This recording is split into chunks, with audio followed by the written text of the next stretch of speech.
Baik, bismillahirrahmanirrahim. Assalamualaikum warahmatullahi wabarakatuh. Alhamdulillah kita bertemu kembali. Baik, tanpa berpanjang lebar, langsung saja kita lanjutkan materinya ya.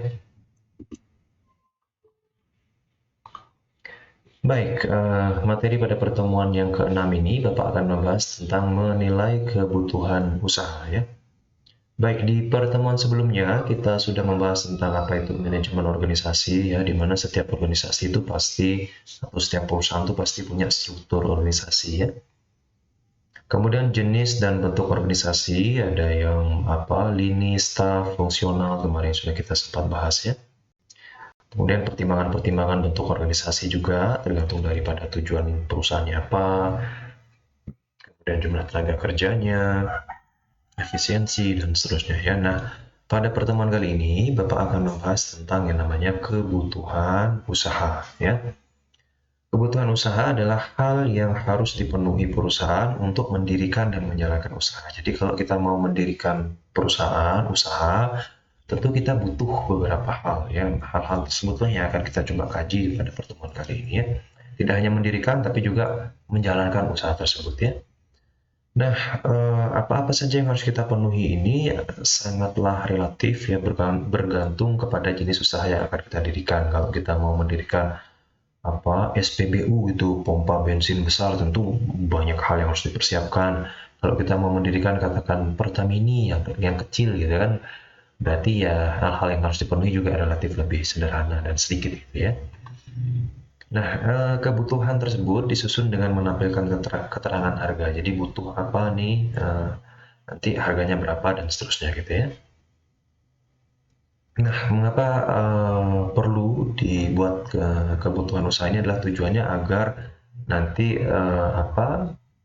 setelah kita tahu katakan kebutuhan usahanya sekian itu, sehingga meminimalisir terjadinya kekurangan dana. Nanti jangan-jangan setelah kita mencoba memulai ternyata dananya kurang, itu sehingga menjadi terhambat proses pendirian usahanya nanti ya, atau kelebihan nanti bisa mubazir mungkin dan seterusnya ya.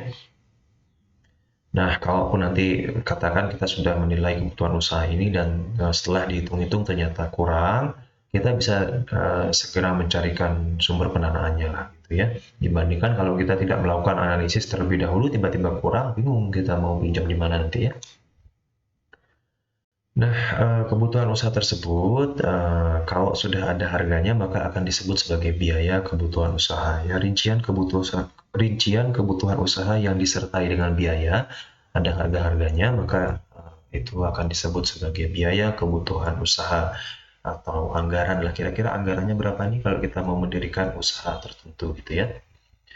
Nah, anggaran ini terdiri dari setidaknya 3 biaya. Yang pertama adalah biaya pra-investasi namanya, di mana pra ini artinya sebelum kita melakukan usaha, diantaranya adalah kita survei dulu di lapangan. Maksudnya, lapangan ini tempat lokasi kita mau berusaha itu nanti seperti apa, apakah sudah siap, biaya sewanya berapa, apakah harus izin dan segala macamnya, studi kelayakan, dan seterusnya. Dan seterusnya inilah biaya yang muncul sebelum kita mendirikan usaha. Kemudian yang kedua adalah biaya pembelian aktiva tetap. Setelah kita yakin, oh ini lokasinya sudah bagus, sudah mantap, barulah kita membeli aktiva-aktiva tetap yang ada, seperti mungkin kita beli tanahnya di sana kalau kita punya uang banyak, atau kita sewa kah, atau kita beli mesin, beli kendaraan, beli meja, kursi, pokoknya belanja-belanja semuanya deh ya. Kemudian ada juga namanya biaya operasional, uang yang harus kita persiapkan agar perusahaan tersebut tidak hanya sekedar berdiri tapi juga bisa berjalan. Itu contoh uang untuk menggaji karyawan, kemudian biaya nanti bayar air, listrik, telepon, kemudian biaya promosi, iklan, dan lain sebagainya ya. Nah, berikut ini adalah contoh kebutuhan usaha kalau kita mau mendirikan Pertamini ya. Nah, ini dia contoh saja ya. Misalkan biaya pra-investasi untuk survei lokasi, kemudian harga barang, perizinan, dan lain sebagainya ternyata menghabiskan dana sebanyak 250.000 misalkan ya.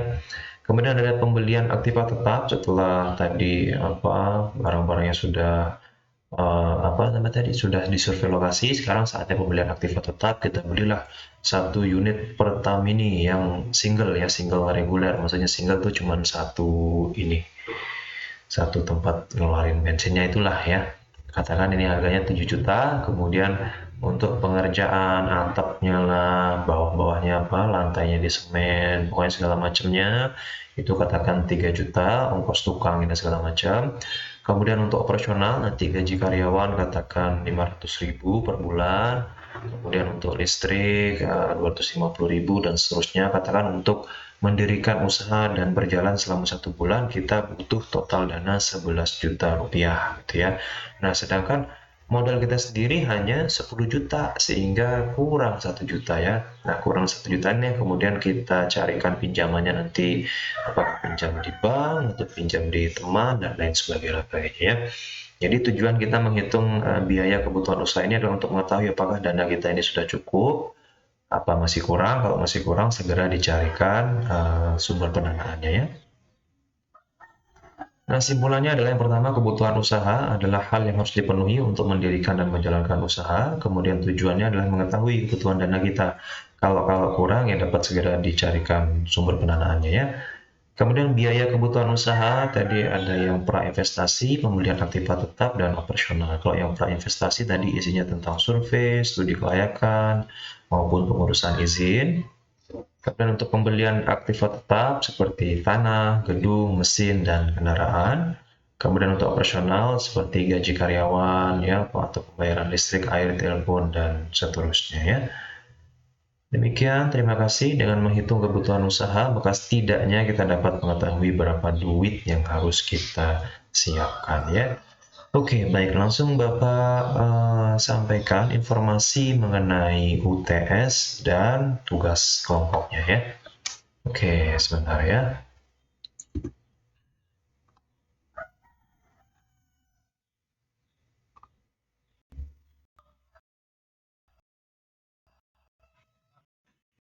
Oke.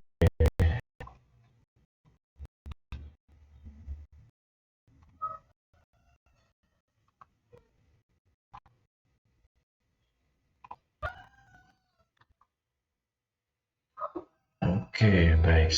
Nah, berikut ini adalah informasi mengenai ujian tengah semester dan tugas kelompoknya ya. Oke, masih loading ini ya.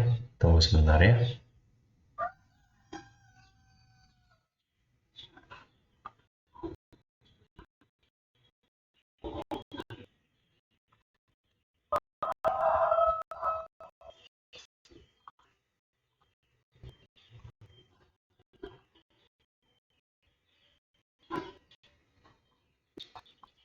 Oke, baik. Untuk ujian tengah semester yang mata kuliah kewirausahaan akan dilaksanakan pada hari Sabtu 3 April 2021 melalui Google Classroom ya. Untuk kelas A itu jam 13.30 sampai dengan jam 15. Untuk kelas B itu jam 15 sampai dengan jam 16.30 ya. Durasi pengerjaannya adalah 90 menit sama seperti perkuliahan biasa ya. Baik, ujian tengah semester dilaksanakan secara online ya melalui Google Classroom sesuai jadwal yang tadi telah Bapak informasikan. Seluruh materi dapat diunduh di dalam Google Classroom ya. Silakan Anda buka Google Classroom-nya, materi semua ada di sana.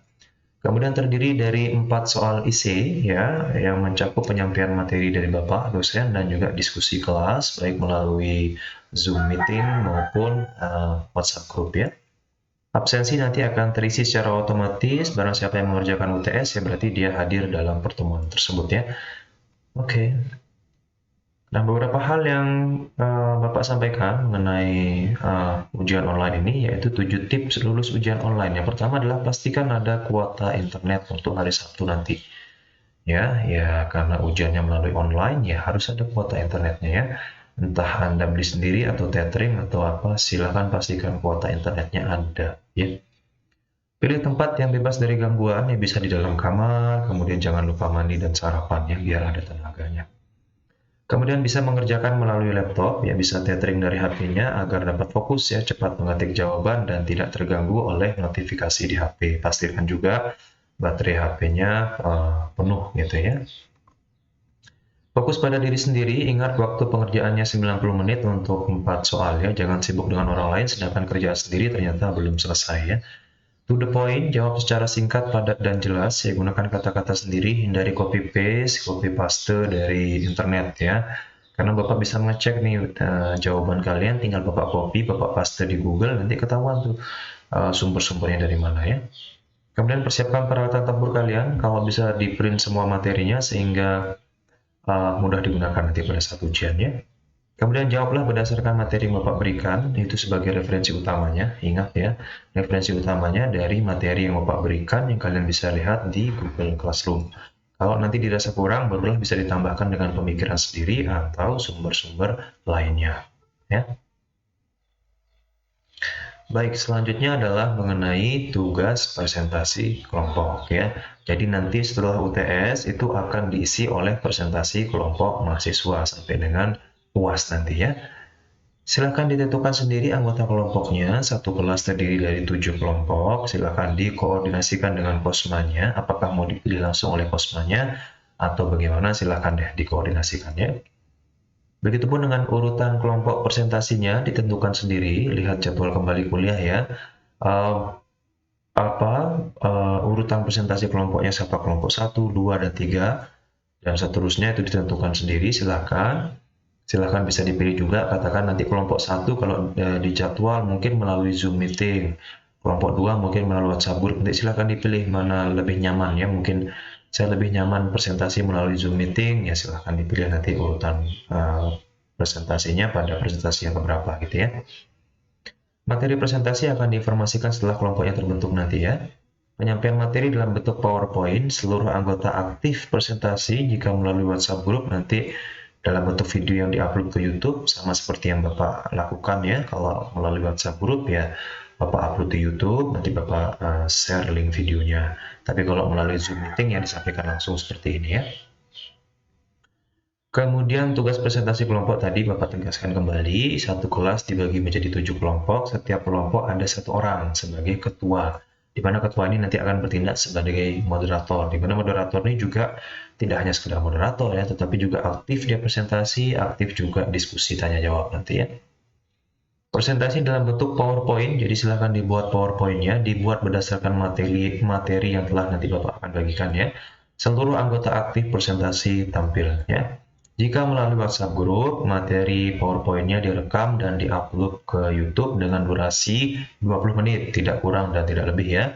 Nanti link videonya dibagikan, dan di dalam video tersebut ditampilkan materi PowerPoint-nya beserta pematerinya. Jadi jangan hanya PowerPoint-nya saya ditampilkan tapi cuma suara-suara doang gitu ya, tapi pematerinya menyampaikan juga disampaikan, kan nanti bisa diedit ya supaya tampil seperti ini, ada PowerPoint-nya dan ada pematerinya ya.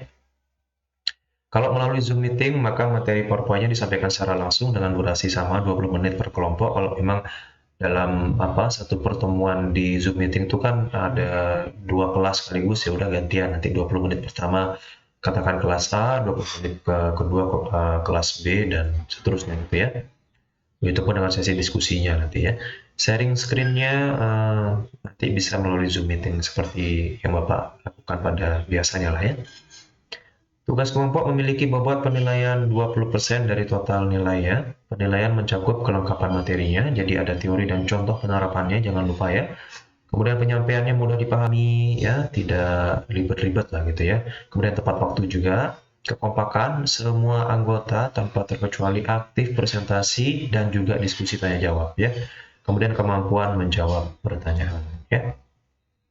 Nah, untuk yang kewirausahaan ini kita bisa lihat jadwalnya ya. Jadi nanti Anda bisa milih nih, kalau Anda pilih yang di pertemuan ke-9 itu berarti kan kelompok 1, maka dia melalui Zoom meeting ya. Kalau yang kelompok 2 di pertemuan ke-10 maka dia melalui WhatsApp group. Jadi yang kelompok 1, 3, 5, 7 itu melalui Zoom meeting ya. Mungkin kayaknya saya lebih nyaman melalui Zoom meeting ya, silahkan dipilih urutan kelompok ganjil tadi ya, 1, 3, 5, 7. Kalau yang kelompok 2, 4, dan 6 dia melalui WhatsApp group ya. Oke, demikian dari Bapak. Terima kasih. Sampai bertemu di pertemuan selanjutnya. Assalamualaikum warahmatullahi wabarakatuh.